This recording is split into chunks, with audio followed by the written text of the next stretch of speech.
Sugar Sis-Lo, and this ain't nothing but another newsworthy update.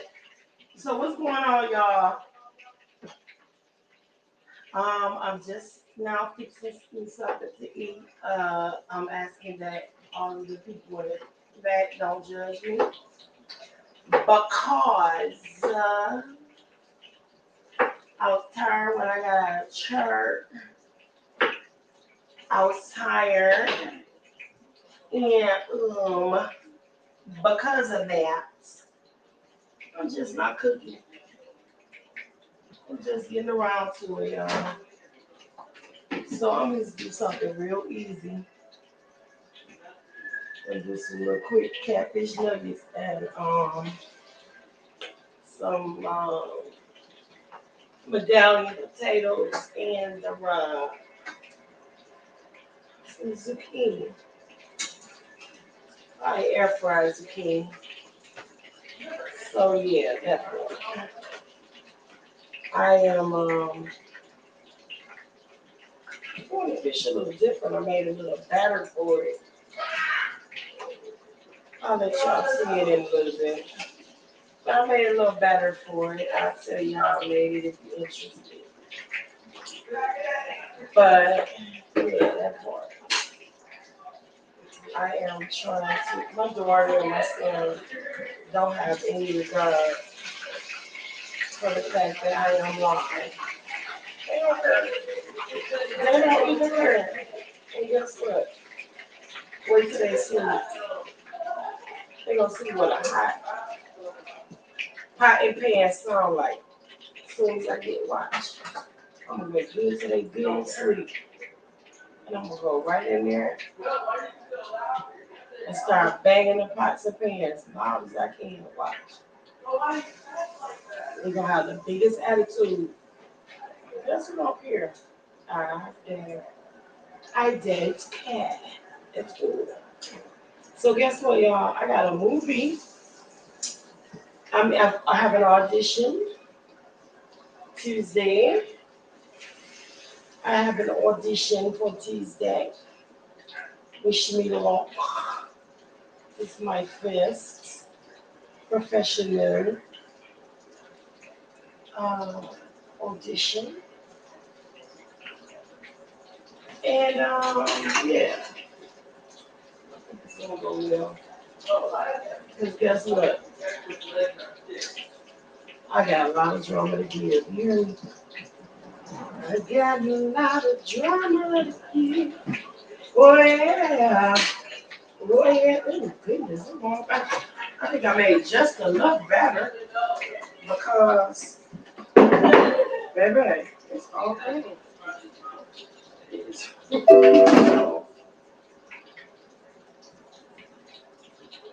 Sitting here eating my heart out, baby. Waiting for some loving to come. Down about 1,000 numbers, baby. Trying to find a love of my own. Looking for some hot stuff, baby, this evening. I need hot stuff, baby, tonight. I want some hot stuff, baby, this evening. Gotta have some hot stuff. Gotta have some love tonight. Guess what that? Oh shoot! I thought that was funny. Deshaun, I thought you plugged my charger up. I thought you plugged my computer about to die, bro. This one good. Oh, Mm-hmm. thing over here on the Why you do that? I don't get it. I don't understand. Gotta have some love tonight. Yeah. So y'all, I was on the Larry Reed live show tonight for a hot second when he was taking calls. When he was taking people up on the platform. And when he dropped the link, I went on there. That was fun. I really like Larry Reid. Like, I really like him. Yeah. So I was on there for a hot second tonight. We're talking about that Bishop Winegate, what that dude's name is. Bishop, the one that got robbed in the pulpits. Him and his wife, they got robbed in the pulpits. Yeah. Yeah, so I was talking to him about that. I think I'm gonna air fry these potatoes. I think I will air fry them. Yeah, I think I did. About Friday. I did. I think I did. But yeah, so he was taking panelists, like just getting feedback from what Bishop Winegate. I call him Winegate because I can't think of his name. I honestly like it's something. What is the same guy that got robbed in a pulpit allegedly? Somebody robbed him and his wife in a pulpit about a month or two ago. And people were saying that they really didn't get robbed. And why was he wearing $600,000 worth of jewelry in the pulpit anyway? And all this and that. And they were talking about the condition of the church. Well, today he was in the news because there was a lady that was disturbing the service, and he invited the young lady to come up. Like, you want to come and preach? You want to come and preach? And so he said, "Come on up here." Then when she came up there, I grabbed the lady by her neck and assaulted her. I mean, bruised her up. And so the police were called and he got in some trouble or what have you. The shot. Okay, hold on, y'all.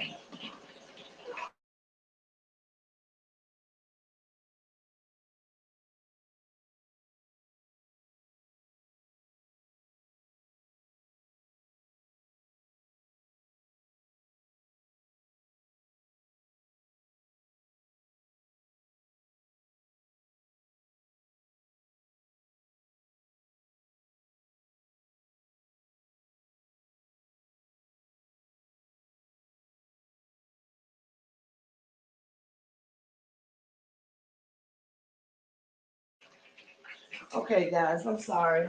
So anyway, he collared the woman up, choked her out, had her, drug her from the pulpit by her neck, and then had her removed, and she pressed charges. So he was detained by police for assaulting her. And the way that he put his hands on her, he should have been pressed charges because he grabbed that woman by her neck, like he grabbed her aggressively by her neck. And I say that the way he did that, that's not his first time collaring no female up, you know? And I feel bad for his wife because if he's choking out somebody he don't know like that, and I'll tell her what he does to his wife at home. That was unnecessary. So anyway, I'm glad that she followed through to press charges on him for that because that wasn't necessary. Now I'm not saying she was right for disrupting the service because you know what? The word of God said that the spirit is subject to the prophet. That means that you are in control of what you're doing. You don't go into somebody's service and disrupt it like that. And if you can't calm yourself down and the prophet of the house is saying, okay, listen, let's bring some order. so that we can go ahead and go through with the service. And you need to sit down. If you feel like you overcome by the Holy Spirit or something like that, take your tail outside to the lower level or something. But don't keep interrupting the service. But, whatever. That still don't cause for him to put his hands on her. That wasn't necessary. He should not have put his hands on her. And then he said, you're not going to come up in my space. I feel threatened after the fact. He felt like it was necessary for him to say he felt threatened after he put his hands on that woman like that. And I think that was just something to try to cover himself to say he felt threatened. That's malarkey. He didn't feel freaking threatened. He was just trying to cover himself. To be honest, that's what I think. So, but yeah, we'll see how that comes out. But yeah, you can't be. You're a whole man of God. And my other thing is that listen, you just went through all of this here with in your congregation with this rivalry and stuff like that. Where was your security? Why weren't you more secure than that? You know what I'm saying? Why was she even able to do all this? And not only that, didn't you call her up to the pulpit and ask her, you want to preach? You want to preach? You want to preach? You want to preach? So when you invited her up there, you told her to come up there and then you choked her out for coming. That ain't cool. Or whatever, collared her up. I don't say choked her out. It looked like you grabbed her from the back of her neck. But at either rate, you know, he couldn't have touched me like me. He would have had problems and listen. I'm just gonna tell you what I know to be the truth. It would have been a whole problem for you. It would have been a wreck in your church. Putting your hands on me like that. I'm just gonna tell it like TIE. You couldn't put your hands on me like that. You could not. I do not care.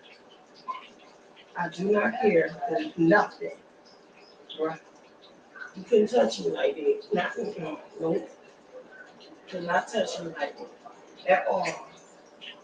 Could not.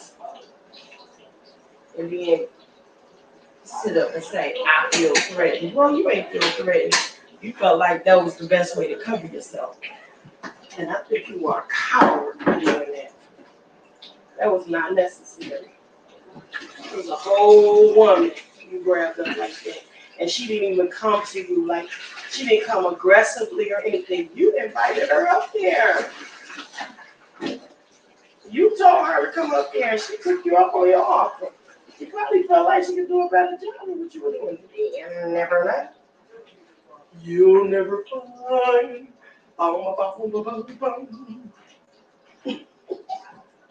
So yeah, you shouldn't have invited her if you didn't want to for real.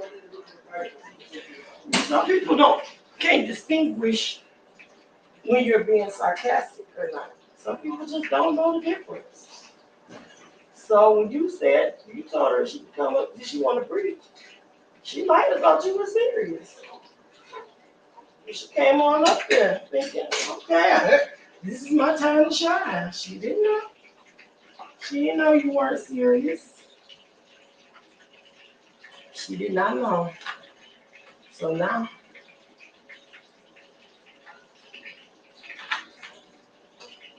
look and see. Turn this up. Yep, that's not cool, baby.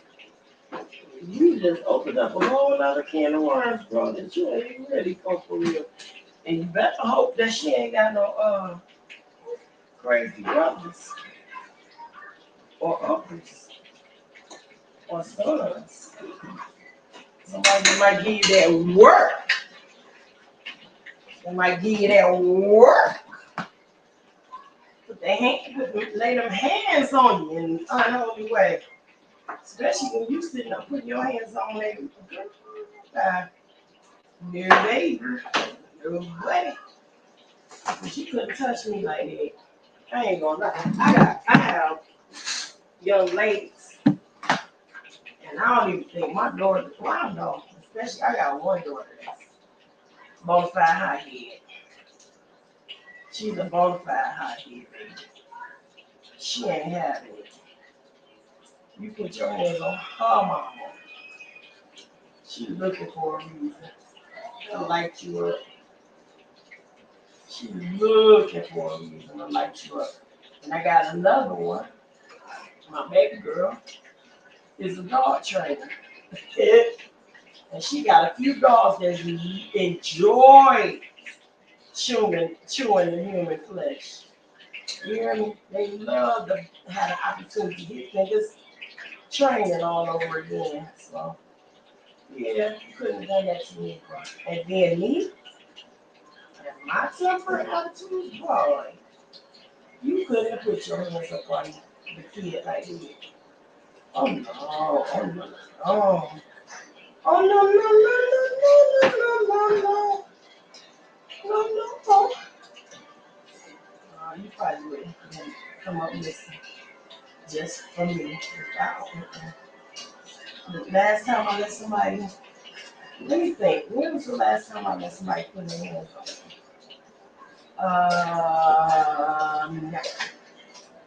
Never. Put your hands on me, I'll put my hands on you. But you put your hands on me, it's gonna be calculated, calculated. And baby, I'll be right there to let you hear me. I can't have nobody whooping on me. And the only way I'm gonna get a spell whooping is if you give it to me.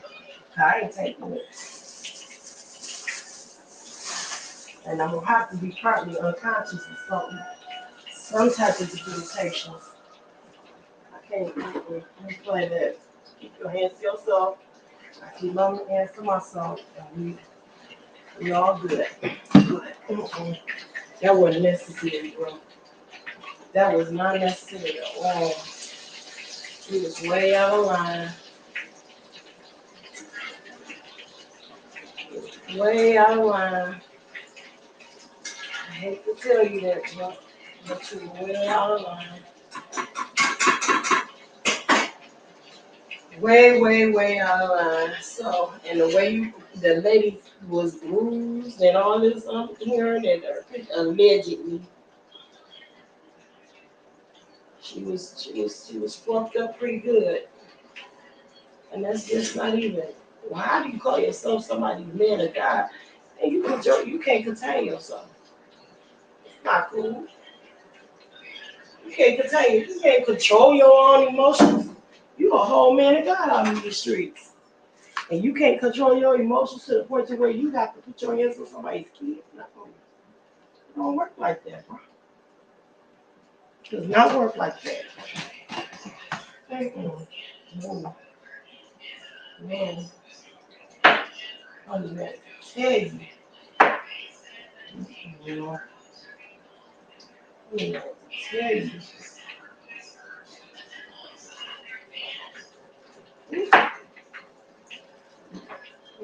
That's a whole unnecessary roughness.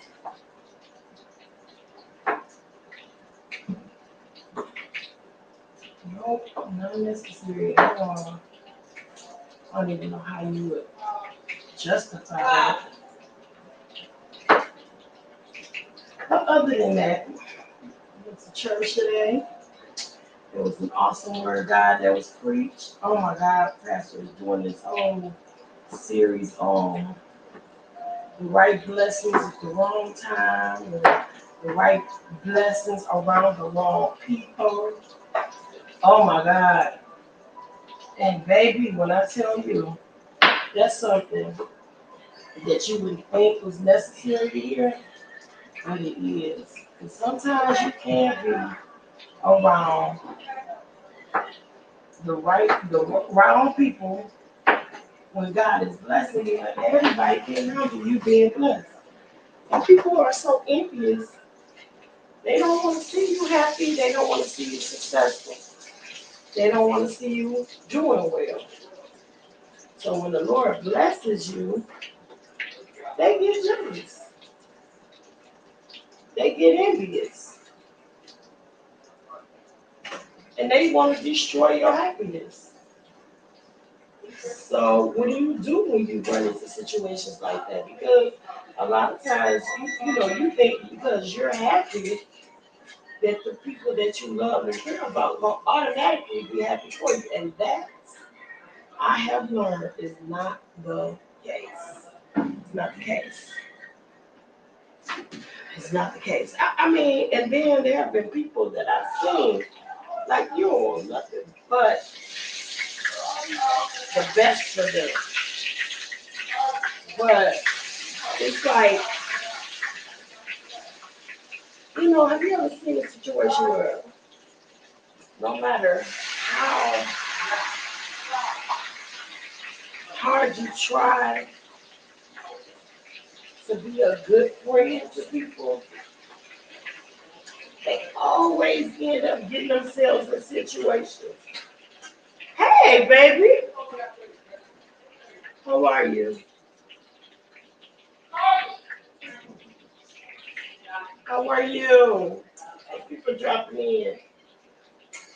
Have you ever been around in a situation where you have a person that you really like love and care about them a lot, and you want to see them happy and you want to see them be blessed, but they always get themselves in a mess that they can't, it seems like you always got to get them out of. And like, I'm just going to say, for instance, there was a situation where I used to call this person my best friend, okay? And I really thought that we were best friends.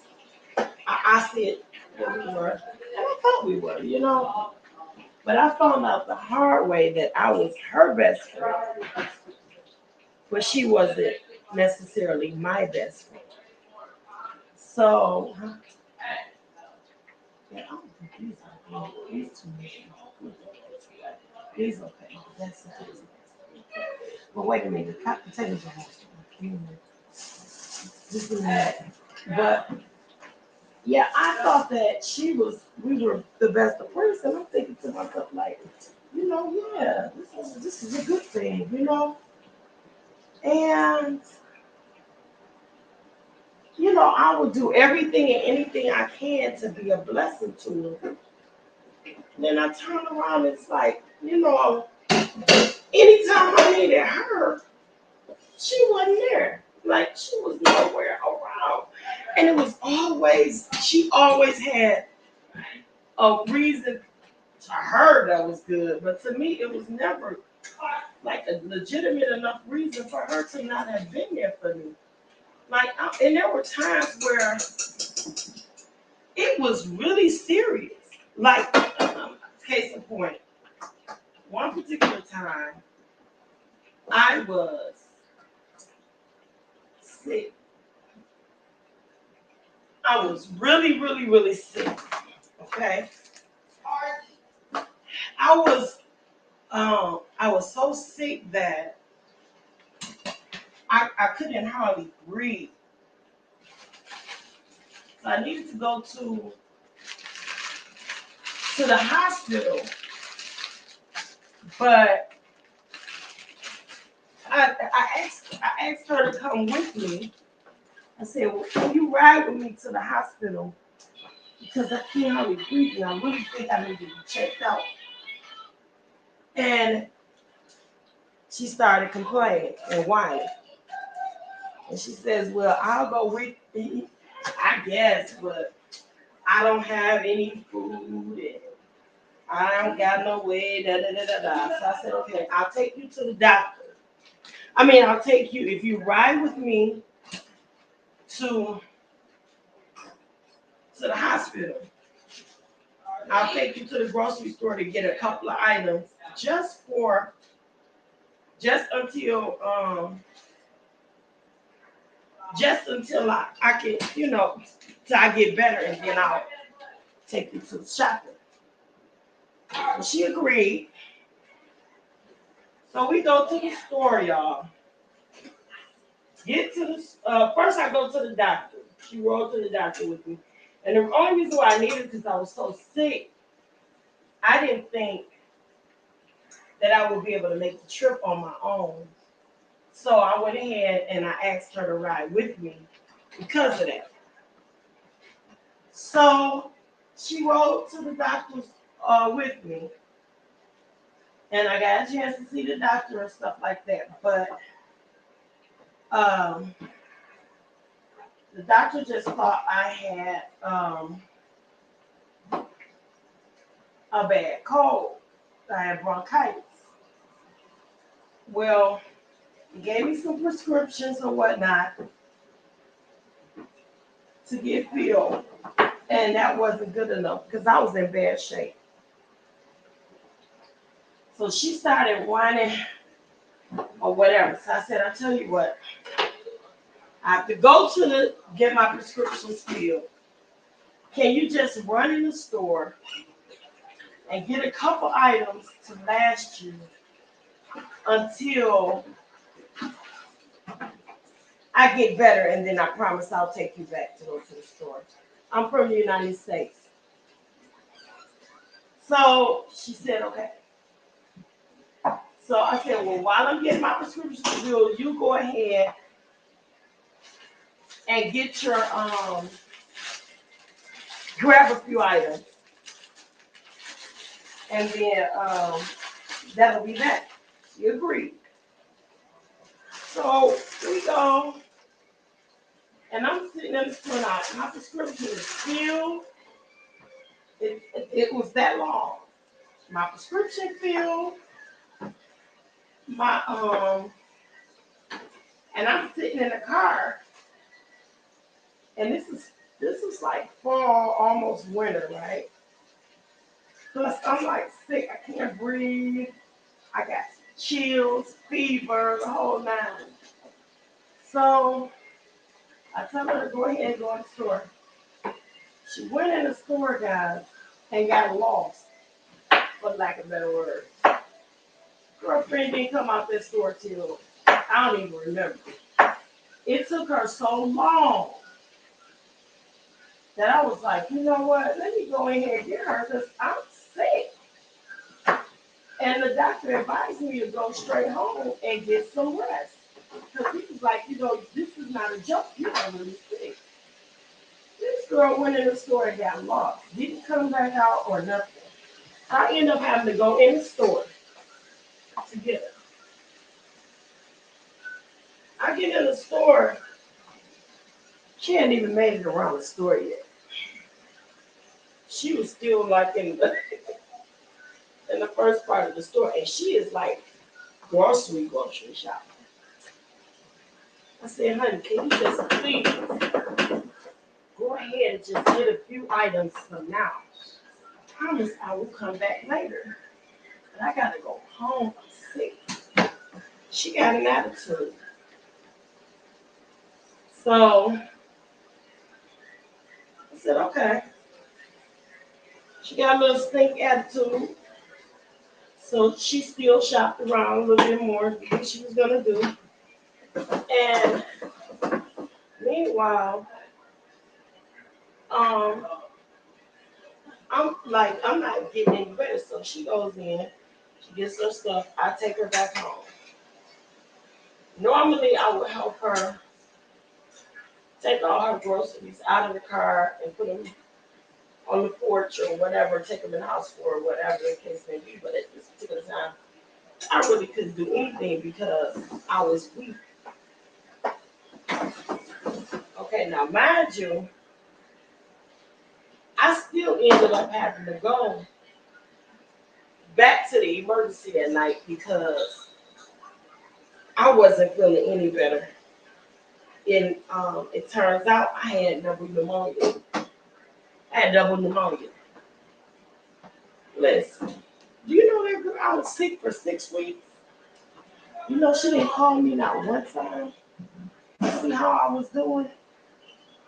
She didn't call me one time. I was sick with double pneumonia for 6 weeks.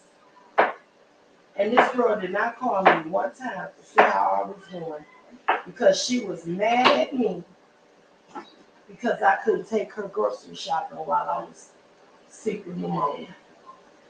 She didn't call me. I had, at the time, my oldest daughter was about 5, and my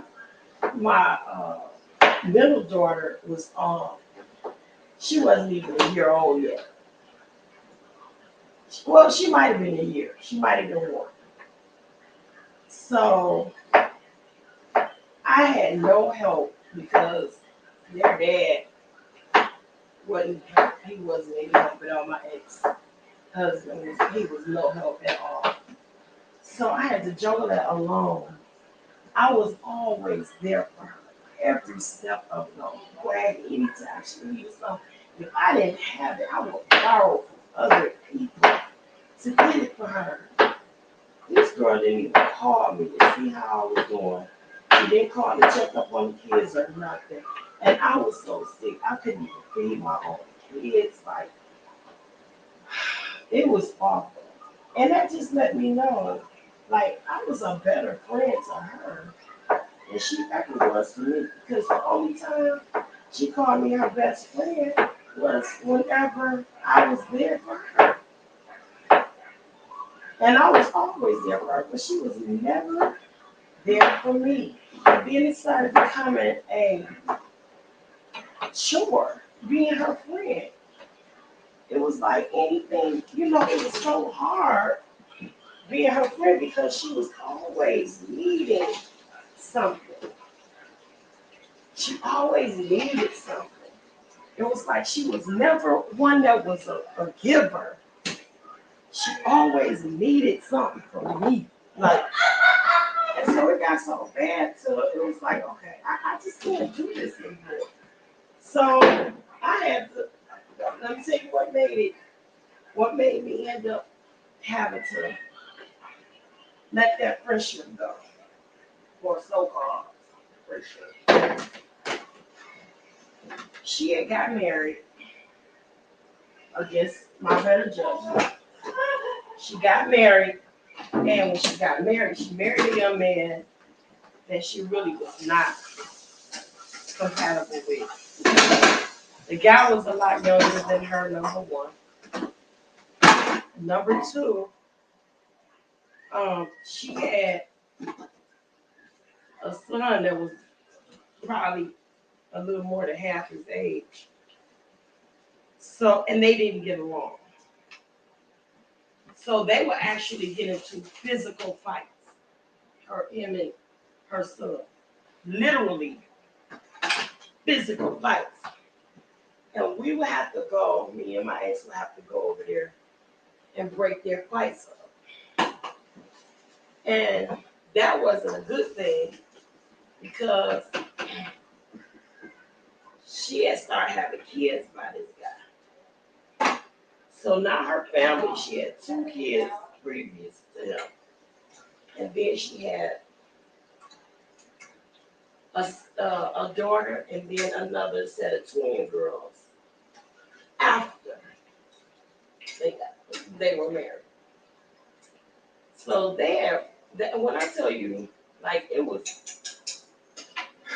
her son and her was fighting so bad that it was to the point to where the son was actually getting the better of him.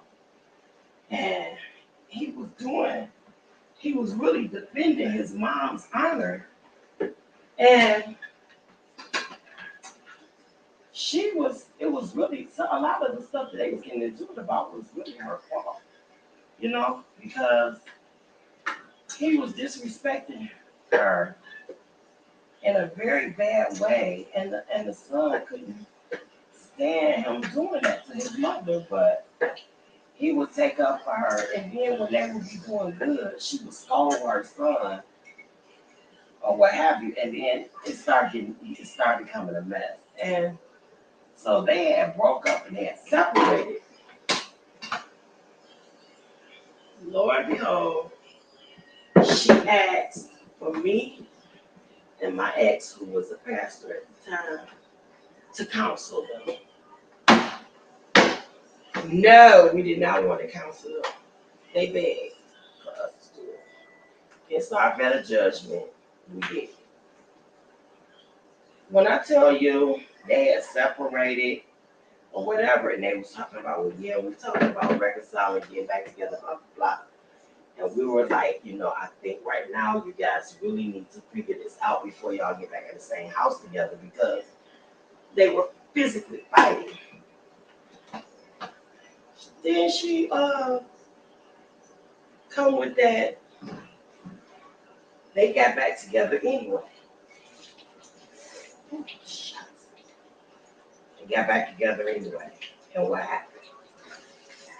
First she said, yeah, some people said we needed to stay apart because he gave her a birthday party and he was showering her with little stuff here and there, little teddy bears and things like that. So she started saying, yeah, people said that we should stay apart, we shouldn't get back together.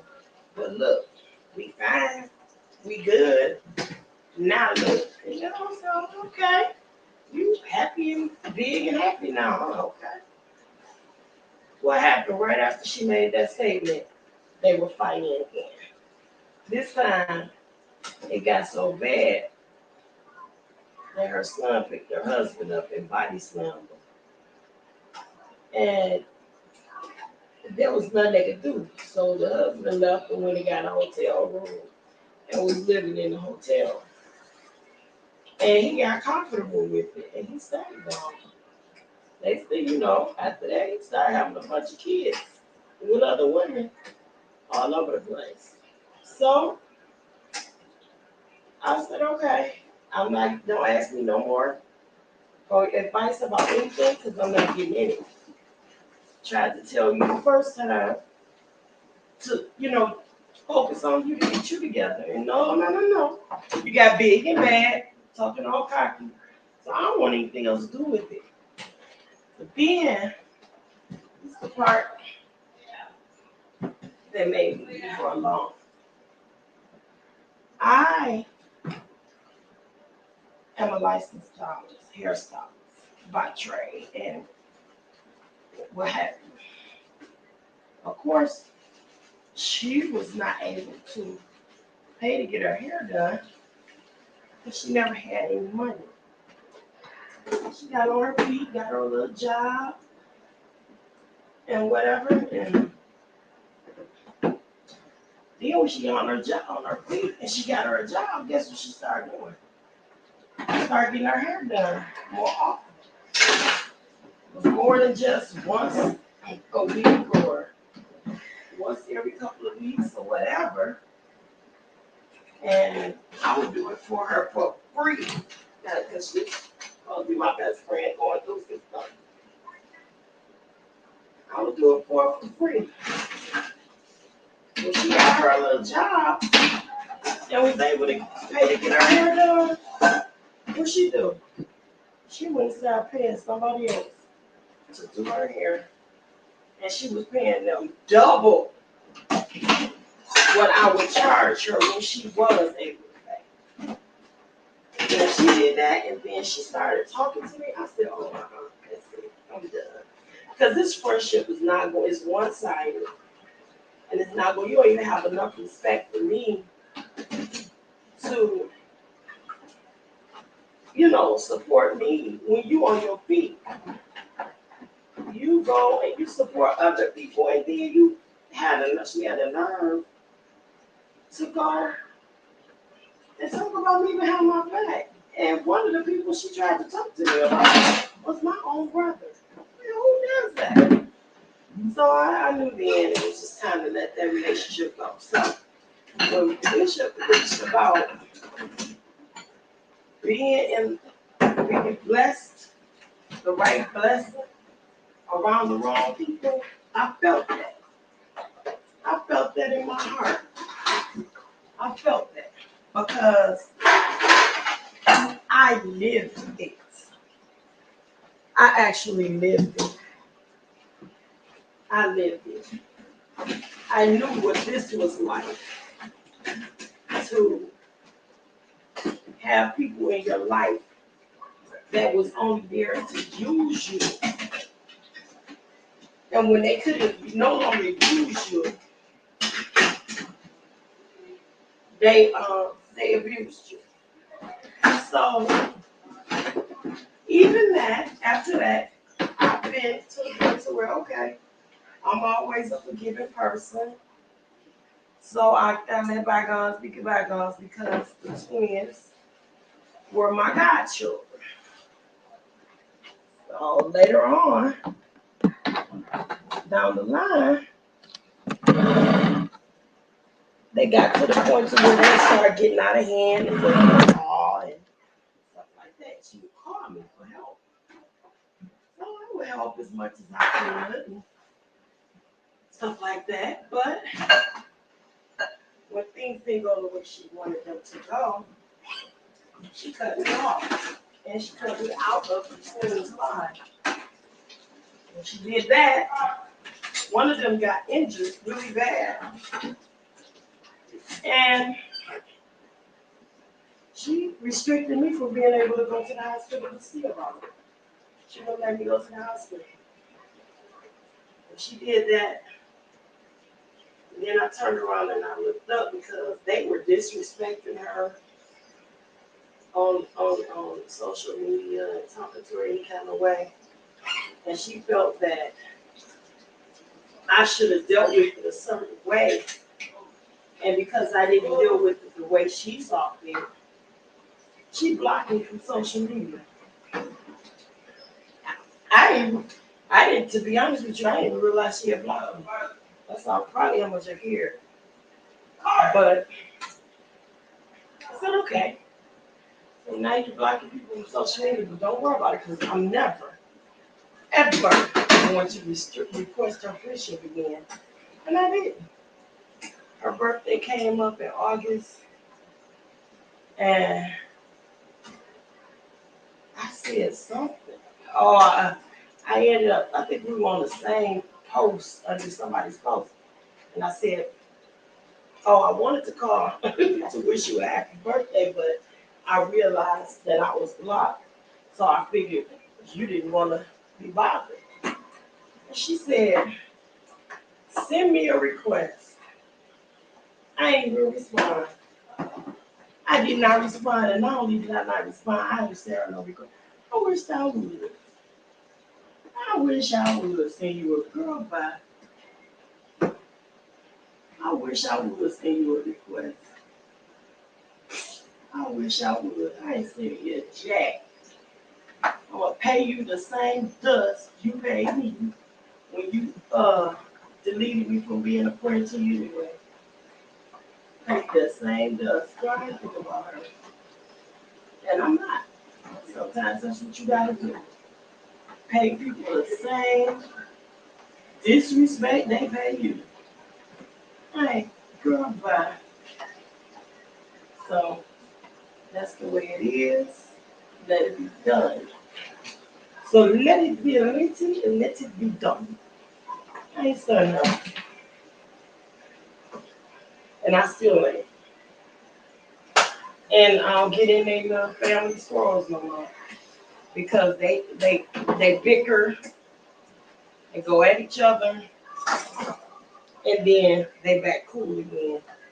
And you are the one left on the outside looking in because don't forget, they are friends.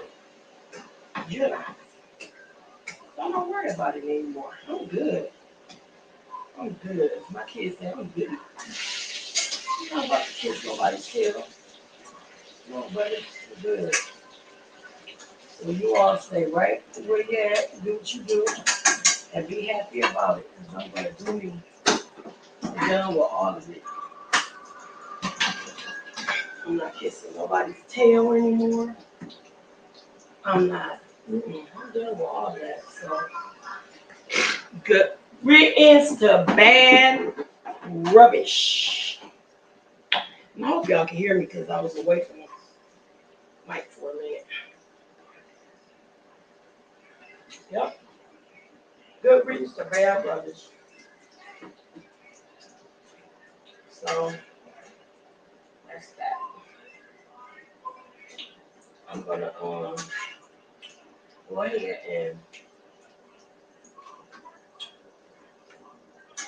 feed my little family here.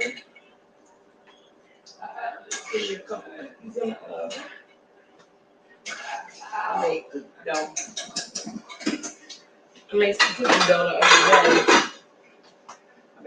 dough the other day. So yeah. I'm going to put a few cookies in the oven for dessert. And let them go ahead with this fish and squash and potatoes. In my life. Tell the Lord thank you. And I will see you guys on Flip Live. All right. Later for now. Hi.